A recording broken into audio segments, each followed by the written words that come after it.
On a June 3rd, 2011, just after 4 in the morning, a 20-year-old college student named Lauren Spierer walked barefoot through the quiet streets of Bloomington, Indiana. She was small, barely 5 feet tall, only 90 pounds, and she was alone.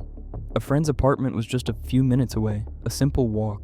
But somewhere between one street corner and the next, Lauren vanished. No one has seen her since. What happened that night remains one of the most debated cases in modern American true crime. A case filled with conflicting stories, missing time, suspicious behavior, and a trail that seems to stop just as everything begins to get strange. Tonight, we'll walk through the final hours of Lauren's life and try to understand how a young woman can walk through the center of a college town, surrounded by cameras, bars, and students, and simply disappear. Lauren Spierer was like thousands of other students who filled the streets every night near Indiana University. Bright, energetic, social.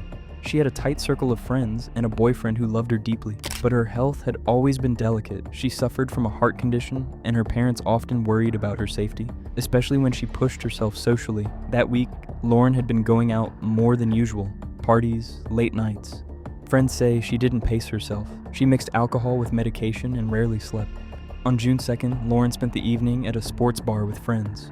Nothing unusual. They laughed, danced, took pictures. But around midnight, something shifted. She decided to keep partying and moved the night to a friend's apartment building known as Smallwood Plaza. Security cameras captured Lauren looking happy, energetic, but clearly intoxicated. What no one knew is that these would be some of the last images of her alive. Around 1:30 a.m., Lauren left Smallwood Plaza with a friend named Corey Rossman. This moment has been analyzed endlessly because what happened next changes in every retelling. According to some witnesses, Lauren was stumbling. She struggled to keep her shoes on.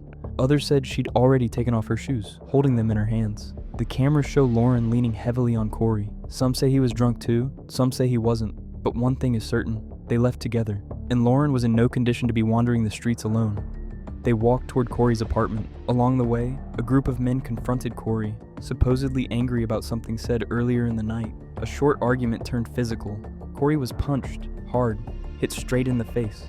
He later told police he lost his memory of everything that happened afterward. The truth has never been proven either way.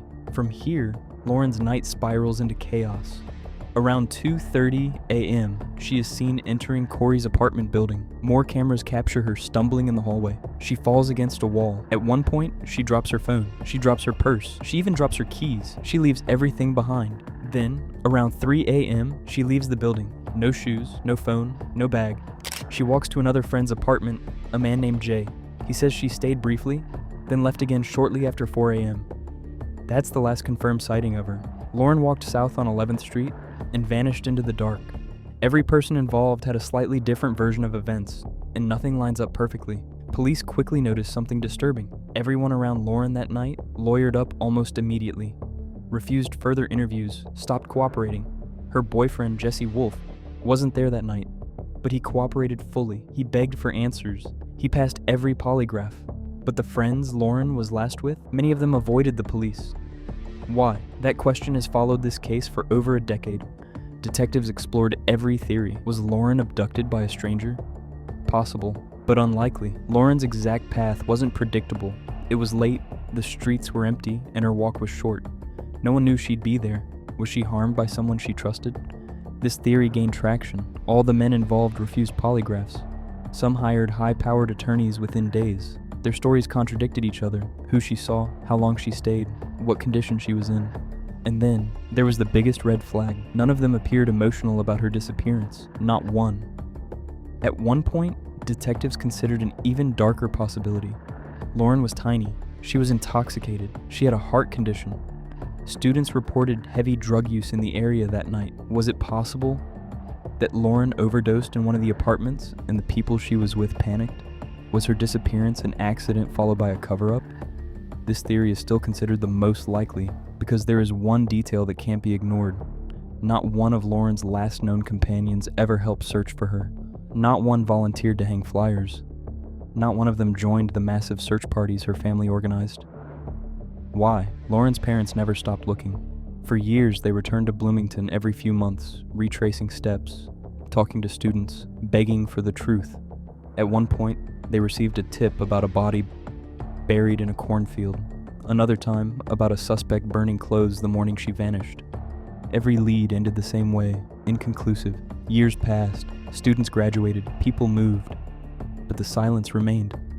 In 2016, investigators believed they finally had a breakthrough. A man named Daniel Messel, already convicted of murdering another Indiana woman, became a person of interest. But again, nothing tied him directly to Lauren. The case went cold.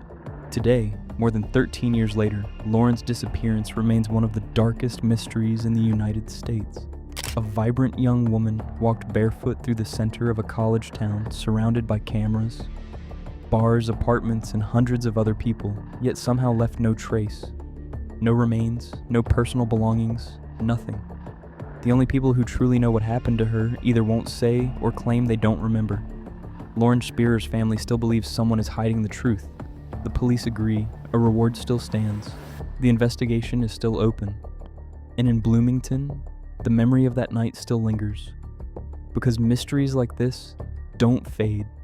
Not when people go silent, not when the timeline makes no sense, and not when the final minutes of a young woman's life are filled with unanswered questions. Someone knows what happened to Lauren, and until they speak, her case will remain one of the most haunting disappearances in modern American history.